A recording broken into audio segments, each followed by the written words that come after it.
Vamos continuar, tá bom? Vamos lá então, gente, o testemunho de Apocalipse.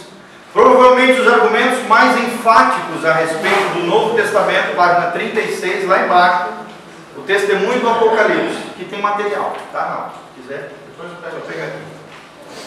Provavelmente os argumentos mais enfáticos a respeito do Novo Testamento sejam os que João apresenta em Apocalipse. Em inglês é interessante, que Apocalipse significa Revelation. Se você for numa Bíblia em inglês, King James, qualquer Bíblia em inglês, o nome não vai estar escrito Apocalipse, vai estar escrito Revelation, revelação, o livro da revelação. Fala. Eu tenho uma Bíblia em casa e é revelação. É revelação mesmo. Como também, se você for no Evangelho de João em italiano, vai estar San Giovanni. É verdade, Giovanni em italiano é João, Giovanna é Joana. É interessante, né? Cada idioma tem uma nomenclatura diferente. Tiago, por exemplo, em inglês é James, Saint James. Tem nada a ver com português, né? James, Tiago. Então é interessante isso. Ver outros idiomas, conhecer, é bacana isso, porque é assim que funciona. Apocalipse em inglês é Revelation, que é o conceito, né? Apocalipse é uma palavra grega, que significa justamente isso, revelação, últimos dias, aquilo que estava secreto, oculto, que é revelado a nós. Então vamos lá, muitos cristãos aplicam esses versículos à Bíblia como um todo, mas a sua referência primordial é o livro de Apocalipse. Por quê? Porque Apocalipse exalta a palavra de Deus e consolida aquilo que foi escrito para trás. Lembrando que Apocalipse, provavelmente, segundo os eruditos, foi o último livro escrito por João na ilha de Patmos, no ano 95 depois de Cristo, que foi o último apóstolo que morreu. Na verdade, foi o único que morreu de causa natural, aproximadamente no ano 95 depois de Cristo. Se quiser anotar aí, tá? Botar do ladinho. Provavelmente o último livro da Bíblia escrito, né? Provavelmente escrito depois de 1ª, 2ª e 3ª João e do Evangelho de João. Lembrando que o João de Apocalipse é o mesmo que escreveu o Evangelho de João e o mesmo que escreveu 1ª, 2ª e 3ª João, tá? É o mesmo autor, é o que creem a maioria dos estudiosos, biblicistas que se chamam, aqueles que são estudiosos sobre a história da Bíblia, os autores, contexto, tudo isso, ok? Todavia podemos interpretar esses princípios de maneira que englobem todo o conjunto das Escrituras. O livro que se inicia com as palavras revelação de Jesus, olha como é que começa o Apocalipse. Revelação de Jesus. Então, o Apocalipse tem uma pessoa central? Sim ou não? Sim. Quem é a pessoa central do Apocalipse? A pessoa bendita de Jesus Cristo. Que nós vemos a centralidade de Cristo no livro de Apocalipse. Um livro profético. Tem um trecho de Apocalipse, se eu não me engano, no capítulo 19, que fala que o espírito da profecia é o próprio Cristo. Jesus é o espírito da profecia. Ou seja, toda profecia que revela, que traz como centralidade, exalta a pessoa de Jesus, é uma profecia vinda verdadeiramente de Deus. Então tome cuidado quando você for ouvir alguma profecia que não traga centralidade a Cristo, a pessoa de Jesus Cristo, não exalte a Cristo, seja contrária às palavras de Cristo, irmão, rejeite. Porque o espírito da profecia é a própria pessoa de Jesus Cristo. É o espírito que estava sobre Jesus e sobre os profetas de Deus, os autores da Bíblia, que foram inspirados pelo Espírito Santo de Deus.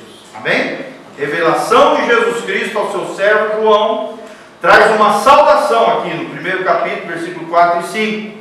Assim como vemos nos escritos paulinos, né? Paulo também, mesma coisa. Paulo, servo de Cristo e tal. Aos irmãos que se encontram na Galácia e tal. Daí ele começa a carta, primeiro, trazendo à tona quem é o autor. E geralmente ele traz algumas características dele mesmo. Paulo, apóstolo de Cristo, aos irmãos que estão em Éfeso e tal. Entendeu? Então nós vemos essa identificação do autor. O autor garante bênçãos a todos os que lerem, ouvirem e obedecerem ao que ali fora registrado. Amém? Você acredita no Novo Testamento, irmão? Você acredita no livro de Apocalipse? Amém. É interessante que no mundo moderno, os filósofos dos tempos atuais, até tive uma matéria de mestrado que eu fiquei horrorizado. Eles tentam colocar em descrédito o livro de Apocalipse, dizendo alguns autores franceses, filósofos franceses, esses caras que não acreditam em Deus, né? Eles dizem que o Jesus do Apocalipse é diferente do Jesus dos Evangelhos. Eles dizem que o Jesus dos Evangelhos é um Jesus de amor, de bondade, caridade, tal, papapá. E já o Jesus de Apocalipse, da revelação, né? Revelation, é um Jesus julgador, punidor, vingativo, iracundo. É assim que eles falam. Mas não é isso que a Bíblia revela. Amém? Tanto nos Evangelhos como no livro de Apocalipse se revelam as duas naturezas principais de Deus na pessoa de Jesus. Um Deus que é santo, reto, juiz, que é justiça, mas também que é amor, misericórdia e graça. Tá? Essas são as duas principais características de Deus, gente. Deus é amor, mas Deus também é juiz. É santo, exige retidão, é justiça. Deus é amor, misericórdia, graça, compassivo, sim ou não? Sim. Benigno, bondoso, mas Deus também, Ele pune o pecado, Ele corrige o que está errado, Ele conserta o que está quebrado. Sim ou não? Então, nos tempos modernos, o evangelinho ralo que está sendo pregado é esse daí, é do Jesusinho amoroso, gracioso, aceita tudo, pode continuar pintando, bordando, fazendo um monte de coisa errada, que você continua andando com Jesus. Não é esse o evangelho de Jesus Cristo. Não é esse o Jesus Cristo também do Apocalipse. Amém? Temos que ter essa sobriedade de entender esse caráter de Deus, caráter de Cristo, caráter da Trindade com relação a essas coisas. Tá bom? Profere também uma pesada maldição sobre os que ousarem fazer qualquer acréscimo ou tirar qualquer coisa das palavras do livro desta profecia. Uma pesada maldição sobre aqueles que acrescentarem qualquer coisa ao livro desta profecia. Gente, é terrível isso. E tem muitos homens que ao longo da história tentaram dar acréscimos, modificar, corromper, destruir. Destruir é impossível, né? Mas tentar de alguma maneira trazer acréscimos aos escritos da palavra de Deus. Mas Deus sempre manteve a pureza da sua palavra com homens fiéis que ao longo dos anos preservaram de maneira sobrenatural a palavra de Deus que se achega até nós. Amém? Pastor, mesmo sabendo que tem uma pesada maldição, as pessoas são cientes disso. São cientes disso. Por exemplo, o livro dos Mormons, uma Bíblia distorcida. O livro dos Testemunhas de Jeová, é uma Bíblia corrompida. Eles mudaram, modificaram alguns trechos para se adaptar à doutrina deles. Por exemplo, eles não creem que Jesus é o Jesus divino. Eles não creem. Eles não creem que Jesus morreu na cruz. Eles dizem que Jesus morreu num pedaço de pau, mas não numa cruz. A Seixonoye também, né, pastor? Seixonoye é a mesma coisa. Então, várias seitas, heresias que permeiam hoje aí a sociedade, vocês vão observar que tem uma Bíblia corrompida. Até no Espiritismo, o Evangelho segundo Allan Kardec. Eles pegam trechos da Bíblia e dão uma interpretação totalmente corrompida, contrária à palavra de Deus, e ensinam coisas que são totalmente contrárias à palavra de Deus. Entre elas, buscar espíritos dos mortos. Isso é contrário. Basta ler Deuteronômio 18. Deus proíbe isso. Deus proíbe isso. Ok? Vamos lá. É um anjo que esclarece a razão disso. Ou seja, um anjo fala a João e João relata isso. Estas palavras são fiéis e verdadeiras. O Senhor, o Deus dos Espíritos dos profetas, enviou seu anjo para mostrar aos seus servos as coisas que em breve devem acontecer. Bem-aventurado aquele que guarda as palavras da profecia deste livro. Que livro é esse? O livro de Apocalipse. Mais adiante, no versículo 10, o Senhor ordena a João que não cele esses escritos proféticos.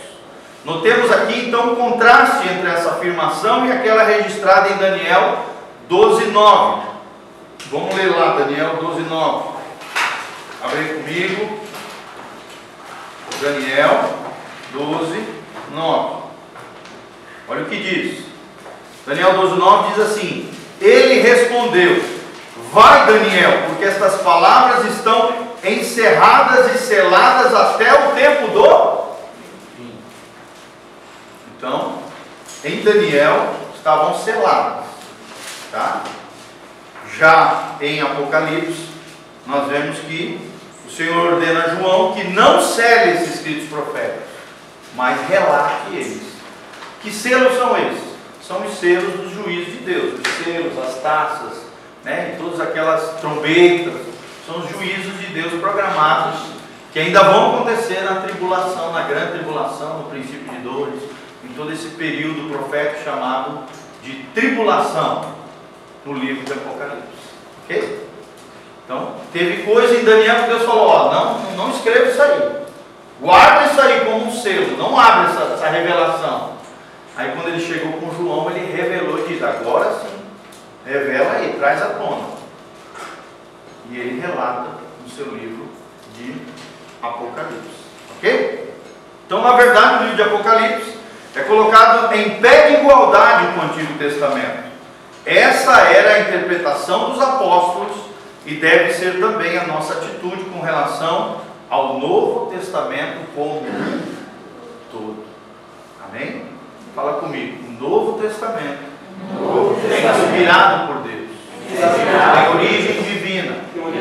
Foram escritores selecionados por Deus, inspirados pelo Espírito Santo, que escreveram as palavras debaixo da direção do Senhor, da autoridade do Altíssimo. O Antigo Testamento é a mesma coisa. Nós já lemos isso, né? Todos esses relatos de que foram escritores, mais de 40 ao longo de 1500 anos, escreveram 66 livros, 39 no Antigo, 27 no Novo. Muitos deles não eram contemporâneos um do outro, não se viram, nunca se falaram, porque ao longo de 1500 anos não tem como, só se fosse Matusalém por 1000 anos, né? Matusalém viveu 900 e poucos anos. Mas Matusalém já estava morto quando Moisés escreveu o Pentateuco. Tá bom? Então nós temos que entender isso. Só pode ter origem divina. É algo sobrenatural. A palavra que você tem na sua mão é sobrenatural. A preservação dela é sobrenatural. Os escritos da palavra de Deus, tanto o Novo quanto o Velho, né, são legitimados, são autorizados por Deus e também validados, selados e confirmados pelos apóstolos, e agora nós vimos também pelo Apocalipse. Tá bom? É um dos argumentos que a gente pode dizer do porquê nós cremos no Novo Testamento, por que nós cremos na Bíblia. O ofício apostólico, isso aqui é bem interessante, gente, é bem importante. Como era possível que os apóstolos fizessem referência aos seus próprios escritos como a palavra de Deus? Encontramos então a resposta na atitude de Cristo ao escolher pessoalmente os... Quem foi que escolheu os 12 apóstolos? Jesus. Quem foi que escolheu o apóstolo gerado fora do templo? Quem foi? Jesus. Mas qual era o nome dele?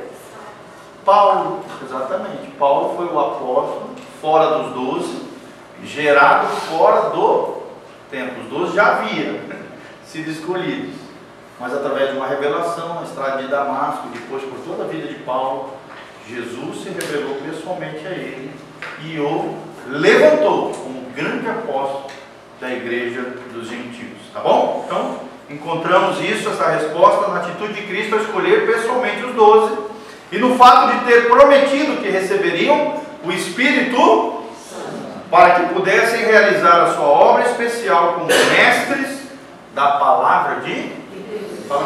Mestres da palavra de Deus. Amém? Quem quer crescer no conhecimento e na graça de Deus e na palavra de Deus? Vocês podem ser isso, se tornar homens e mulheres cheios da palavra, conhecedores da palavra, mestres da palavra de Deus. Me lembro quando eu entrei no Instituto Bíblico, eu tinha 18 anos de idade. Eu olhava meus professores lá dando aula, eu falei, um dia eu quero estar lá na frente. Um dia eu quero ser homem de Deus, igual aqueles caras aí. Um dia eu quero abrir minha boca e falar igual esses homens de Deus. Então é importante a gente ter essas referências na igreja. É importante a gente ter essas referências de homens de Deus, de mulheres de Deus. Pessoas de Deus que vão ser nossa referência e uma semente para o nosso futuro. Amém? E Deus ouviu aquela oração. Com 18, 19 aninhos, lá no México. Eu tive esse desejo, eu quero um dia estar pregando. Eu demorei 7 anos para um dia estar ministrando louvor. 7 anos de treinamento, de aprimoramento, de várias coisas. Às vezes o cara entrou hoje na igreja e já quer estar lá no púlpito. Irmão, não é assim, existe um processo, existe um tempo, existe um trabalho de Deus. Na área musical tem que se aperfeiçoar, tem que estudar, tem que crescer, tem que começar pequenininho.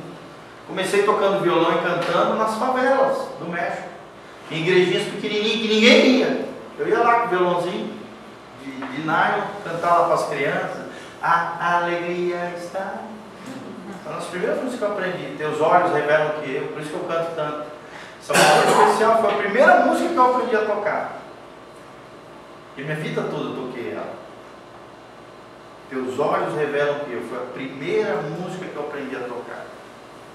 Então tem coisas que nos marcam, existe um processo de Deus na nossa vida. Às vezes quando você está num congresso, num evento, uma coisa, de repente você recebe uma palavra profética, às vezes essa palavra profética te mostra lá na frente o que você vai ser. Mas até chegar lá existe um processo de Deus para isso. O profeta mostra lá a visão lá da frente. Mas entre a visão profética e o seu hoje, existe um processo de Deus na sua vida. Amém? Nós precisamos aprender a esperar em Deus e fazer a nossa parte, nos aperfeiçoar, crescer e nos tornarmos mestres da palavra de Deus. Você pode se tornar um mestre da palavra de Deus. Não começa grandão lá numa igreja enorme, não. Começa nos grupos, nas pequenas casas, nas vizinhanças, evangelizando uma pessoa. É assim que Deus levanta os homens e as mulheres de Deus. Se você for fiel no pouco, Deus te dá muito. Amém? Eu tenho palavras proféticas lá na frente que ainda não se cumpriram. Não se cumpriram.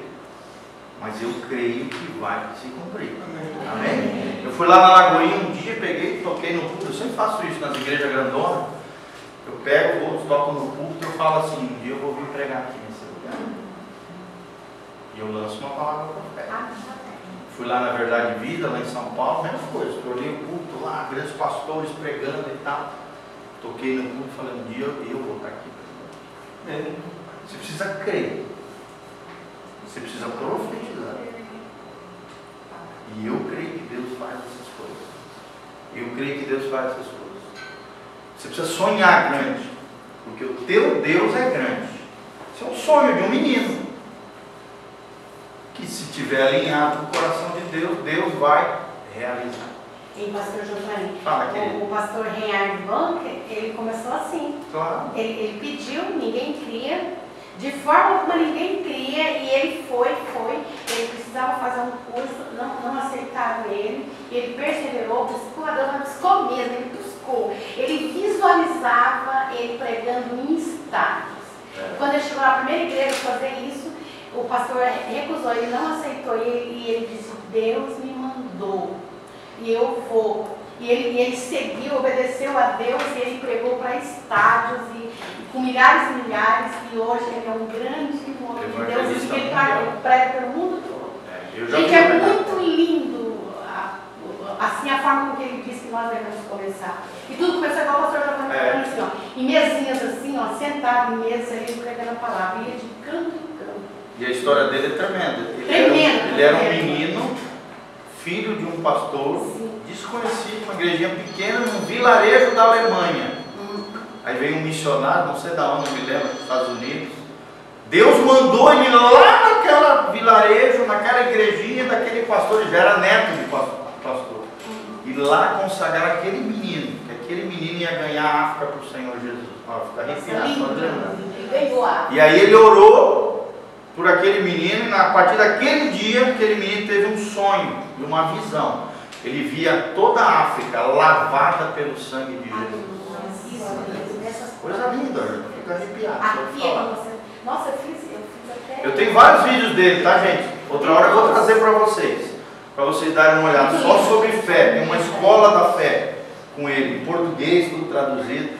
Dá pra gente trazer aqui, pra gente bater um papo e fazer isso aí, tá bom? Tem um material muito legal dele, é um homem assim extraordinário, muito tremendo de Deus mesmo.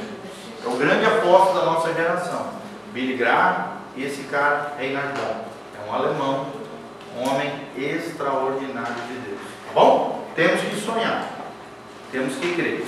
Consideramos então a grandeza do ofício apostólico. O próprio Cristo selecionou os 12 após uma noite de intercessão. Olha só, Jesus estava orando. Deus apontou na oração quem eram os 12 que ele devia escolher. Está aqui em Lucas 6,12.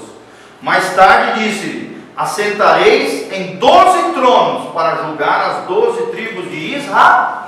Olha só, foram homens apontados por Deus para depois, no futuro, seriam os 12 homens que vão sentar em 12 tronos e vão julgar as 12 tribos de Israel. Os nomes dos apóstolos estarão gravados nas 12 pedras que compõem o alicerce da Nova Jerusalém. Olha que honra esses homens tiveram, gente.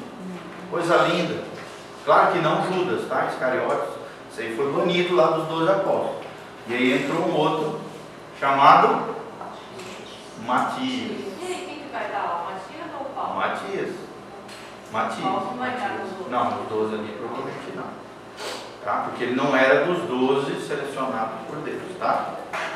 Talvez, sei lá, se tiver 3, mas a Bíblia não fala, então quem sou eu para falar, tá?